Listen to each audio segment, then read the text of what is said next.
kid to be Sachin Tendulkar, maybe not in cricket, but in science, in mathematics, or in somewhere. So we always concentrate at that time. We started calculating rivers. If he could go 16 for the international cricket, it must be that at the 14 he would have played the Ranji. That means at the age of 10 he should have been played for the state. Then maybe at the age of 6 he would have been played for his city. Means at the age of 3 he would have been played for his school.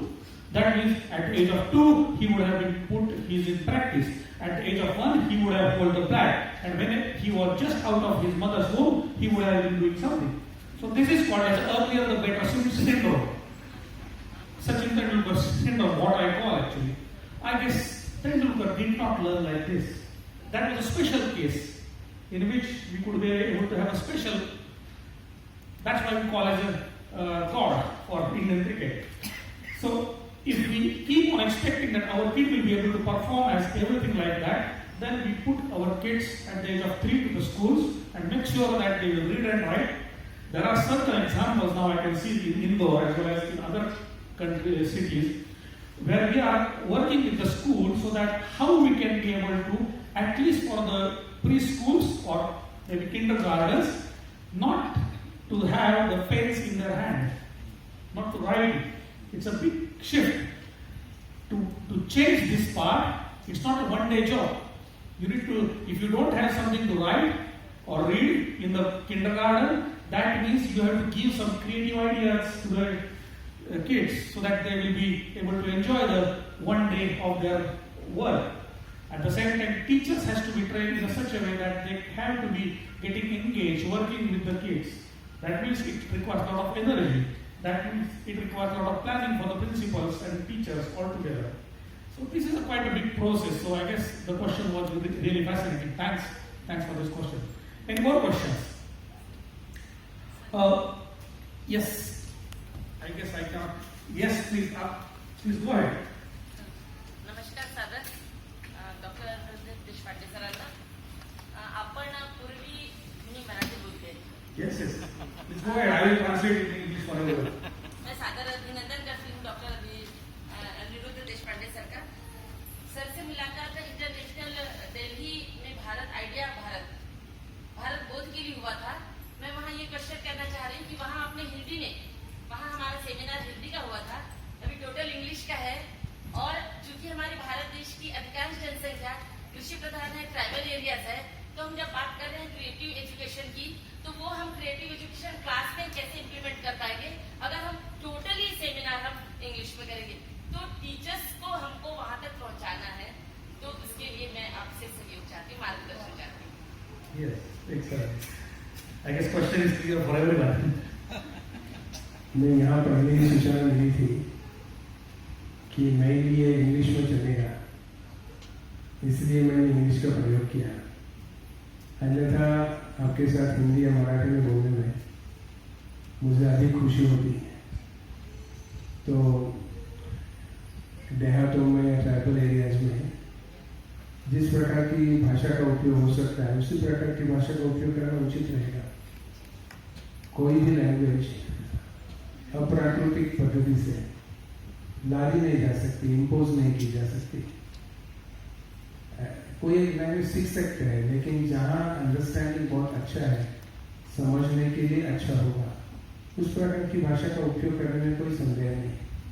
मुझे लगता है कि भाषा कोई दिक्कत ना बने, भाषा सुविधा बने, तब उस सुविधा के अनुसार भाषा की तरफ देखेंगे. Okay, I guess that blame should come to us actually as an organizers. That because in order to maintain, because we have many participants from other states who are not even following Hindi as well. So we should not assume that everybody. So that's why we put a common instruction. But we also created two options where you can have the Marathi and Hindi translation being done at the same time. So you are right that we should be able to connect with the end teacher, whose whatever so the language can be, maybe not in Hindi only, but also in Tamil, in Marathi, in Gujarati, in whatever language. You are right. So it's perfectly fine. Any more questions? I request you that you are having a paper which was given by the organizers or the volunteers. Do you have that paper with you? Do you have one paper, blank paper? No? Okay, so I guess you can just go through this paper. If you want to write something, reflect on your ideas. If you want to say something about, or maybe suggestions about ideas about how we can be able to get the creativity into the classrooms. If you are doing something work, please go ahead and write on that. We will, because it's impossible that all of us can not speak to each other, but we will try to see how we can be able to communicate. So please go ahead and during the question answers, if you would like to say something on that part, please go ahead and write yourself. You may be having pen or you just borrow it from your friends nearby and just write a quick something for you, but everybody should have a paper with them. Any more questions, please? Doctor gaudy सरांना विचारायचं आहे की भारतात जसं प्रचंड शिक्षी आहे शाळा माध्यमात आणि देणगीची पद्धत आहे तशी युरोपात आहे का? Okay, so the question is that I guess he can be able to answer from Norway or other countries that in India we have now the things are changing, but we have a concept of the donations and quite high fees in the schools. So is it same in Europe? No. Yeah, No, schools are public financed. It's a part of the taxpayers, right? We have also private school and we have free school. We should make a difference because there are quite some what I will call free schools which are non-profit, which do a different pedagogy, Montessori schools, Waldorf schools, other types of alternatives, and then we have also those money-making schools which I'm not so very interested in those. But the public schooling is completely free for everyone. I think in all Europe. Yeah, I guess most of the Europe it's free. Let's say for example in Sweden or in Denmark, you can have a voucher system. Yeah. Where if you don't want to send your kids to the public schools, then you will get a voucher from the government, and then you can go to the private school and get reimbursed the money from the government. You don't get the entire money back, but that's the only difference with that. But let's take an example of Finland or even in this Norway. It's a totally free education, and it comes from the taxes. Now the government has to make the strategic plan that how it can be done. So that's the part. So I guess we answered the question. Doctor Deshpande सरांनी सांगायचे की ते म्हणाले की शिक्षक आणि विद्यार्थ्यांचं संभाषण आता होत नाही. आता काय होतंय, आई वडिलांचे जसे खून होतात तसे आचार्यांचे सुद्धा खून झाले होतात. ते म्हणजे संभाषणाचा भाग विषय. So what's the question? आपका question क्या है? ते म्हणाले की संभाषण होत नाही विद्यार्थी. Okay, I guess he made his point. Thanks a lot. Yes. एखाद्या मुलाला शिकण्यासाठी पर्यावरण त्या सभोवतालचं चांगलं पाहिजे, वातावरण चांगलं पाहिजे. बरोबर. आपण एखाद्या इंडिव्हिज्युअल एखाद्या व्यक्तीची प्रगती आपण सांगतो, पण एक कॉमन कंडिशन काय असू शकते लर्निंग प्रोसेसमध्ये चांगली? Oh, good question. So, what do you think as the we think that we say that the environment is a factor for learning. So, what do you mean by good learning environment mean? Sorry. We say that learning can be enhanced in the environment but what is the characteristics of a good learning environment? Am I right question?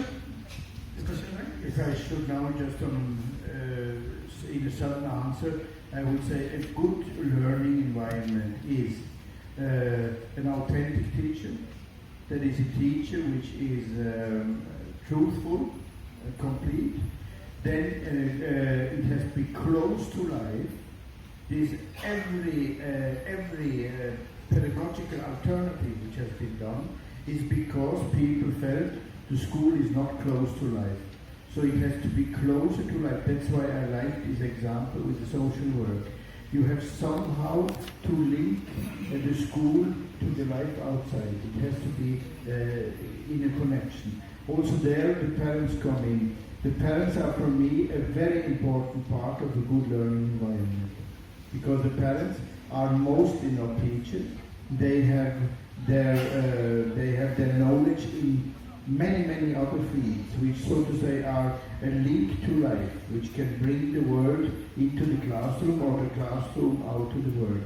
So, in short, I would say this is a good school. And then, of course, I would like to add there has to be music, there has to be dance, there has to be aesthetical part. And first of all, also, which I loved when you said, there is no way to have a school without humor. No way. I said to teach students, if you have no humor, find another job. I don't know which one, but not teacher at all, because the humor has this enormously fine balance between distance and warmth, and between being here and when we laugh together, we laugh because we are shocked a little bit about something, and at the same time we are very good friends when we laugh together without sarcasm and without irony. So these are maybe in short what I now would like to answer to you. Maybe you want to add something. Yes. Would you like to add something? No, it's fine. Okay. I guess there is one question which came to me.